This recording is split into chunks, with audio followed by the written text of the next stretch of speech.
Lettre 4 sur la crainte de la mort, de Sénèque. Tu as peur de mourir? Rassure-toi, tu n'es pas seul. C'est une peur ancienne, universelle, ancrée en nous. Mais il y a 2000 ans, un homme s'est assis pour écrire à un ami. Il s'appelait Sénèque. Et dans sa lettre, il affirmait ceci. Nul ne saurait vivre en sécurité, s'il songe trop à vivre longtemps. Aujourd'hui, je te propose de redécouvrir cette lettre, dans laquelle Sénèque nous apprend non pas à mourir, mais à vivre librement, sans crainte, sans servitude, avec force et paix.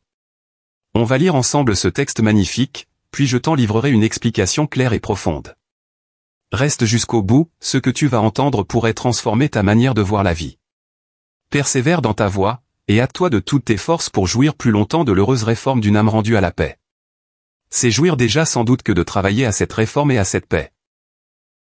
Mais bien autre est la volupté qu'on éprouve à contempler son âme pure de toute tache et resplendissante. Il te souvient, n'est-ce pas, quelle joie tu ressentis lorsqu'ayant quitté la prétexte tu pris la toge virile et fus mené en pompe au forum, attends-toi à mieux pour le jour où, dépouillant toute marque de l'enfance morale, tu seras inscrit par la philosophie au rang des hommes.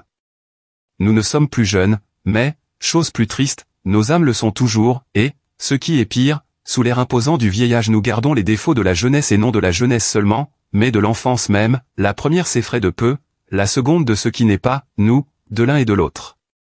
Fais seulement un pas, et tu reconnaîtras qu'il est des choses d'autant moins à craindre qu'elles effraient davantage. Il n'est jamais grand le mal qui termine tous les autres. La mort vient à toi? Il faudrait la craindre, si elle pouvait séjourner en toi. Nécessairement où elle n'arrive point, où c'est un éclair qui passe. Il est difficile, dis-tu, d'amener notre âme au mépris de la vie.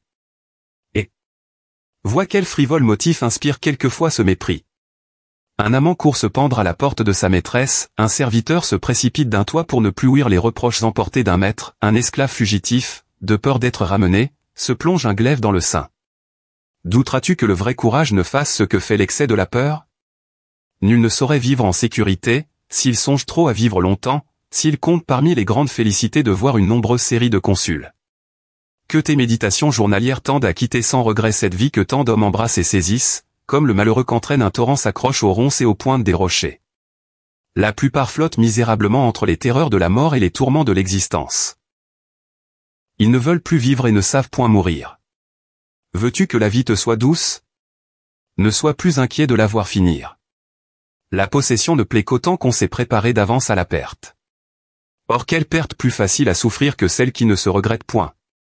Exhorte donc, endurcis ton âme contre tous les accidents, possibles même chez les maîtres du monde. L'arrêt de mort de Pompée fut porté par un roi pupille et par un eunuque, celui de Crassus par l'insolente cruauté d'un Parthe. Caligula commande, et Lépidu présente la tête au glaive du tribun Dexter, lui-même tendra la sienne à Chéréa. Jamais la fortune n'élève un homme tellement auquel ne le menace d'autant de maux qu'elle l'a mis à portée d'enfer. Défie-toi du calme présent, un instant bouleverse la mer, le même jour, la même où il se jouait, les vaisseaux s'engloutissent. Songe qu'un brigand, qu'un ennemi te peut mettre l'épée sur la gorge, qu'à défaut des puissants de la terre, le dernier esclave a sur toi droit de vie et de mort. En effet, qui méprise sa vie est maître de la tienne. Parcours la liste de ceux qui périrent par embûche domestique, par force ouverte ou trahison, tu verras que la colère des esclaves n'a pas fait moins de victimes que celle des rois. Que t'importe, ô homme? Le plus ou le moins de puissance de celui que tu crains, quand, le mal que tu crains, tout autre le peut faire? Mais, si le hasard te jette aux mains de tes ennemis, le vainqueur te fera conduire. Et, certes, où tu vas? Pourquoi t'abuser toi-même et reconnaître seulement ici la fatalité que tu subis depuis longtemps? Entends-moi bien, du jour où tu es né, c'est à la mort que tu marches. Voilà quelle sorte de pensée il faut rouler dans son esprit, si l'on veut attendre en paix cette heure dernière dont la frayeur trouble toutes les autres. Mais pour terminer ma lettre, écoute la maxime qui m'a plu aujourd'hui, encore une fleur dérobée au jardin d'autrui, c'est une grande fortune que la pauvreté réglée sur la loi de la nature. Or cette loi, sais-tu à quoi elle borne nos besoins? À ne point pâtir de la faim, de la soif, du froid. Pour chasser la faim et la soif, il n'est pas nécessaire d'assiéger un seuil orgueilleux, ni d'endurer un écrasant dédain, ou une politesse insultante, il n'est pas nécessaire de s'aventurer sur les mers ni de suivre les camps. Aisément on se procure ce que la nature réclame, la chose est à notre portée, c'est pour le superflu que l'on sue, c'est le superflu qui nous use sous la toge, qui nous condamne à vieillir sous la tente, qui nous envoie échouer aux côtes étrangères. Et l'on a sous la main ce qui suffit. Qui s'accommode de sa pauvreté est riche. Résumé détaillé de la lettre 4 sur la crainte de la mort, Sénèque. Dans cette 4e lettre à Lucilius, Sénèque aborde un thème fondamental de la philosophie stoïcienne, la peur de la mort. Loin d'en faire un traité abstrait, il adopte un ton à la fois intime et incisif, s'adressant directement à son disciple pour l'exhorter à poursuivre sa transformation intérieure. Il ne s'agit pas ici de rejeter la vie ou de s'en détacher dans un élan mystique, mais bien d'en saisir la nature véritable, pour ne plus se laisser troubler par la menace de la fin. À travers une série d'images, de raisonnements, d'exemples historiques et de maximes, Sénèque bâtit un chemin vers la sérénité fondée sur le courage, la lucidité et l'harmonie avec la nature. 1. L'appel à la réforme intérieure, une quête vers la paix de l'âme.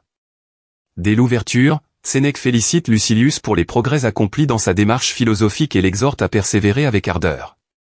Il compare l'état de paix de l'âme à une récompense suprême, mais il distingue 2 stades.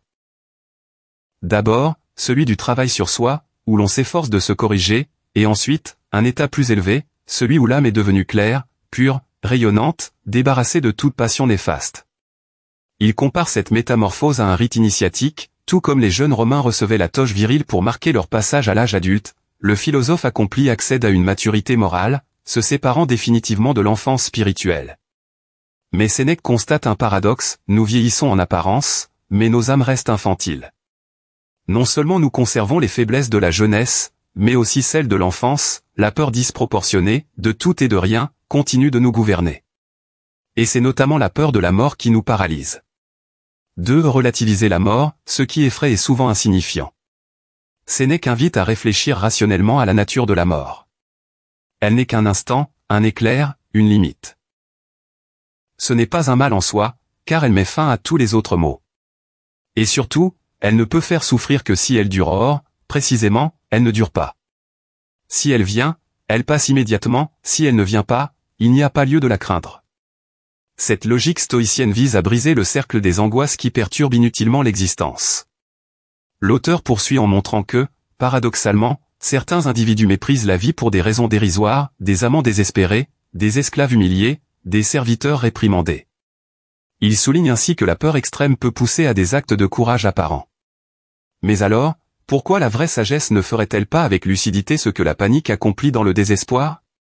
Autrement dit, si même les plus faibles osent mourir, les plus sages devraient pouvoir envisager la mort avec calme.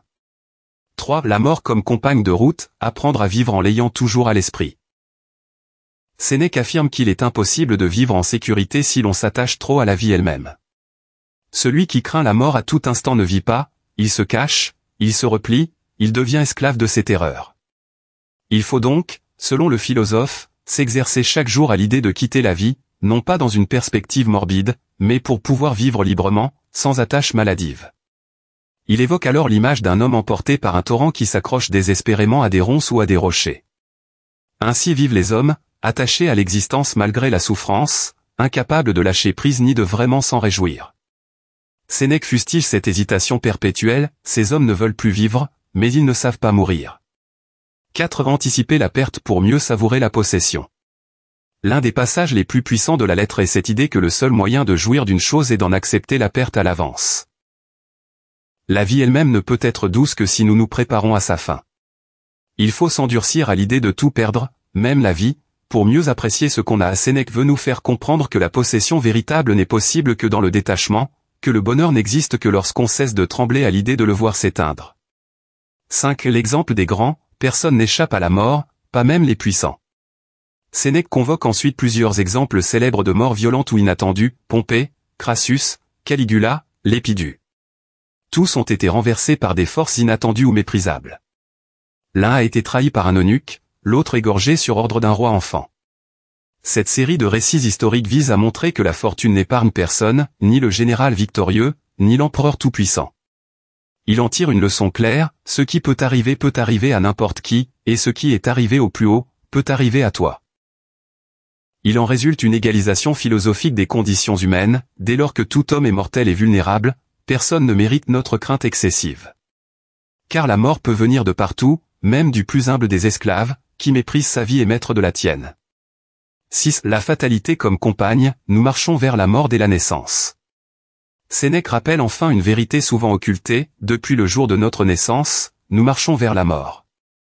Ce n'est pas un événement isolé, imprévisible, c'est un processus constant, inévitable, déjà en cours. Plutôt que de le refouler, il faut l'intégrer consciemment dans notre réflexion quotidienne. En acceptant notre condition de mortel, nous reprenons le contrôle de notre existence. Nous ne vivons plus dans la peur, mais dans la vérité. Cet éloge de la simplicité, la pauvreté selon la nature, véritable richesse. Pour conclure la lettre, Sénèque change de registre mais reste fidèle à sa pensée. Il cite une maxime qu'il emprunte à un autre penseur. C'est une grande fortune que la pauvreté réglée sur la loi de la nature. Il explique que nos besoins réels sont peu nombreux, manger, boire, se protéger du froid. Ces besoins sont simples, accessibles. Ce n'est pas pour eux que nous souffrons.